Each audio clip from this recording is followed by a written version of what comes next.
समय की बात है। उज्जैनी के राजा भर्तहरि अपने न्यायप्रिय शासन और विद्वत्ता के लिए प्रसिद्ध थे। एक दिन उनके दरबार में एक दिव्य तेजस्वी साधु पधारे। साधु ने राजा की धर्मनिष्ठा और विनम्रता से प्रसन्न होकर उन्हें एक विशेष फल भेंट किया।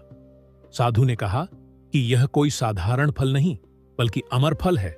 इसे खाने वाला व्यक्ति वृद्ध नहीं होगा और दीर्घायु प्राप्त करेगा।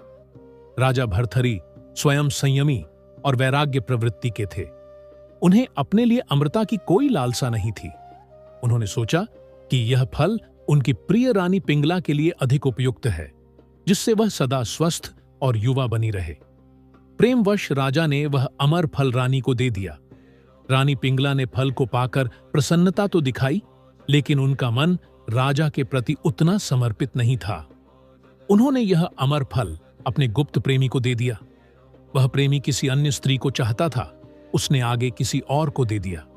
इस प्रकार अमर फल हाथों हाथ घूमता हुआ अंततः एक दिन पुनः राजा भर्तहरि के पास भेंट के रूप में लौट आया। जब राजा ने वही फल अपने सामने देखा तो वे चकित रह गए। पूछताछ करने पर उन्हें पूरी सच्चाई का पता चला कि रानी ने वह फल किसी और को दे दिया था और उनका प्रेम केवल दिखावा था। यह जानकर राजा के हृदय को गहरा आघात पहुंचा। जिस प्रेम और विश्वास पर उनका जीवन टिका था, वही टूट गया।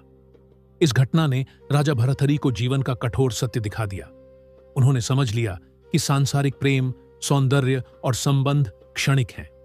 अमर फल होते हुए भी मनुष्य सच्चे सुख को नहीं पा सकता यदि उसका मन मोह में बंधा हो।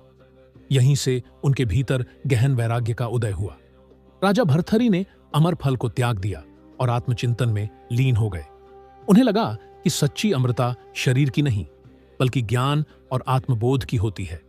यही अमर फल की कथा उनके जीवन का निर्णायक मोड़ बनी, जिसने आगे चलकर उन्हें राजपाट त्याग कर योगी बनने की ओर प्रेरित किया।